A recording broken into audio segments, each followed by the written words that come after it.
My half-sister tried to scald me, but she was the one who ended up burned, Amelia explained to the medic.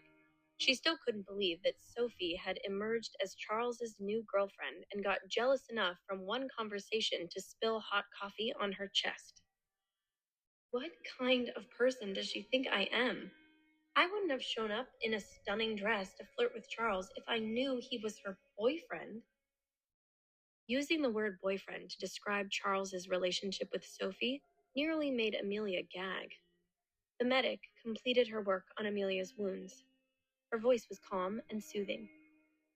"You're lucky the injury wasn't serious, Miss Rivera," the doctor said. "Prince Javier will be glad to know that you'll be fine in no time." Amelia thanked the doctor, and as she left, she overheard the doctor tell a colleague, "The prince is such a generous person. He went out of his way to ensure that a random employee received proper medical treatment." Amelia shook her head at the comment. If only people knew that she wasn't a random employee to the prince, but the mother of his child. Then they might take Javier off his pedestal for his good deed. It was nice that he helped her with the medic, but in comparison to all the damage he'd caused, it was just a drop in the bucket. With the gown now covered with coffee, Amelia had no choice but to change back into her work clothes from earlier today. When she returned to the party to avoid drawing any more attention, she tucked herself away in a corner for the rest of the event. But soon, Faith noticed Amelia zoning out and approached her friend. "I'm gonna get jealous if you keep staring at my future husband from across the room," she teased. "The rumors going around about what happened tonight between you and the prince are wild.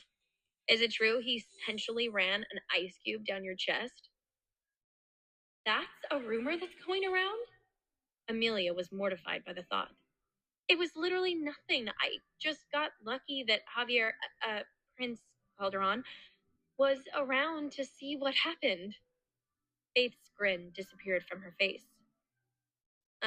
Well, that was anticlimactic. You're welcome, by the way. I told you that you'd be the center of attention in that dress." Amelia winced at the memory of her friend's beautiful dress now covered in coffee stains. "I'm so sorry about the dress. I'll pay for the dry cleaning." Faith wouldn't hear of it. "Don't be silly. The only person who should be paying for that is Sophie." The mere mention of Sophie's name gave Amelia a headache.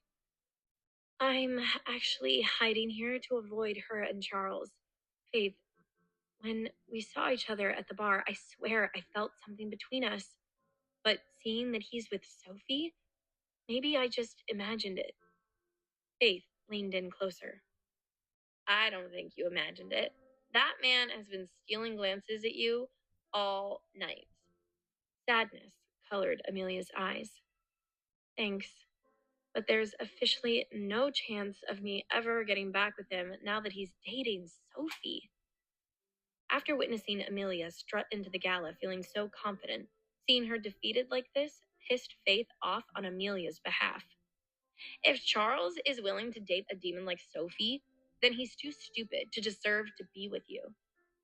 Amelia opened her arms and welcomed Faith's comforting hug. She felt truly lucky to have a best friend willing to trash talk her ex-boyfriend and her sister to make her feel better. Later that night, in her bedroom at Javier's villa, Amelia lay awake, trying to push away the bitter sadness that had grown in her heart since she saw Charles with Sophie.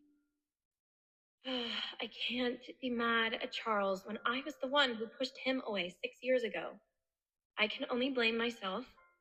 Well, maybe not just myself. I can also blame everyone's favorite Spanish prince for luring me into bed and then vanishing without a trace." After the drama-filled night, Amelia's mind was too wild to fall asleep. So she wandered into the kitchen in search of some late-night comfort food. Amidst all the hubbub, she had forgotten to eat at the party. She opened the fridge, and her eyes immediately landed on the empanadas that Max had helped her make the day before. Making treats together was one of their favorite activities. They both cherished it. As Amelia heated up the empanadas, it felt strange to cook them on this enormous industrial-sized stove. compared to the small one in the tiny apartment she had left behind. Once they were ready, she tossed them in a bowl and hopped up on the counter to enjoy a bite. But when she sunk her teeth into the empanada, it was so hot it scalded her mouth. In pain, she spat the hunk of empanada back out into her bowl and hopped around the kitchen, fanning her mouth. Ah, ha, ha, ha, hot! What is this dance you're doing in my kitchen? The sudden rumble of Javier's voice in the quiet kitchen startled her. She didn't even hear him enter. Ah, stop sneaking up on me like that. Wear a bell or something. Amelia huffed and leaned against the counter with her snack.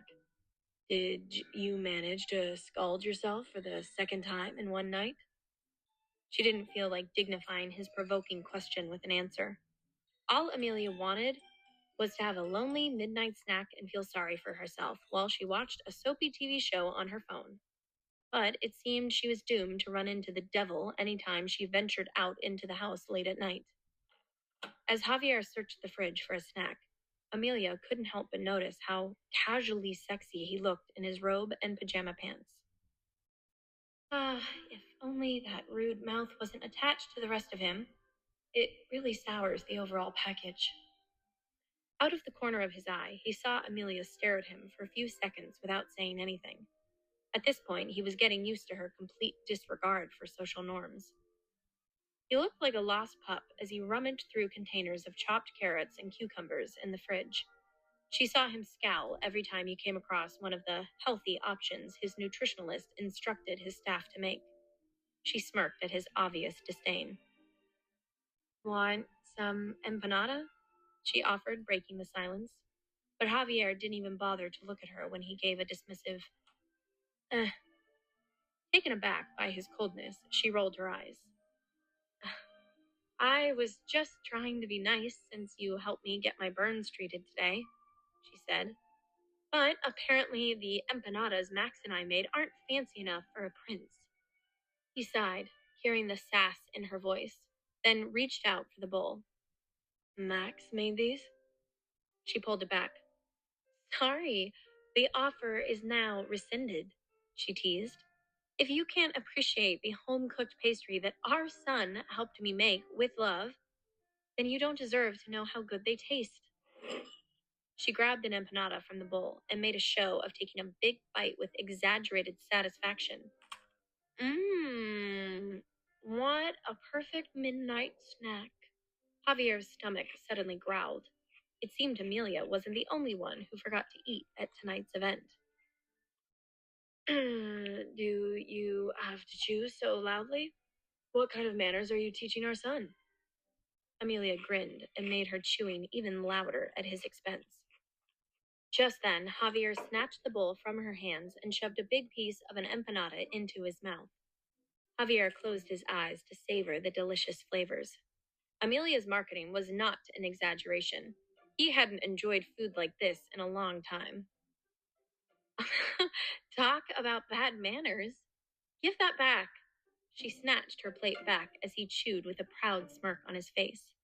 Amelia looked down at the bowl and froze with the realization. Oh no, did he eat the piece that I spat out? He did.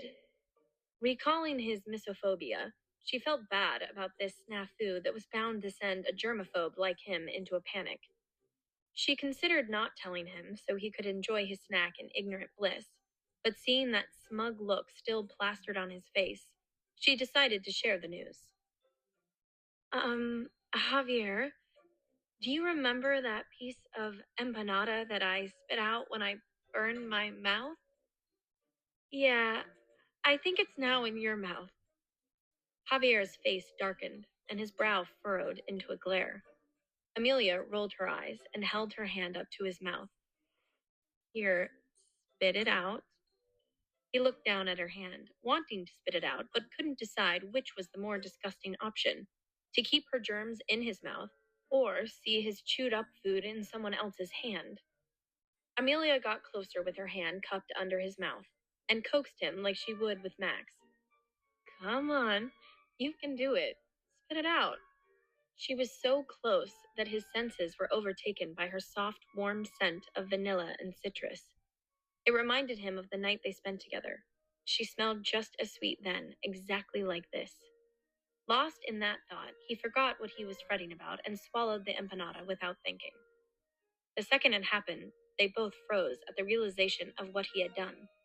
A sudden giggle escaped Amelia's mouth, feeling a bit awkward about the situation. Why did you swallow my germs? Are you okay? He was at a loss for words. For some reason, any time he was around this woman, he caught himself acting a little reckless. Javier gave her a surly grunt and left the kitchen. Reflecting on how strangely intimate the exchange felt, Amelia's cheeks flushed. When that little midnight snack bounced from her mouth into his, it was as if they shared an indirect kiss.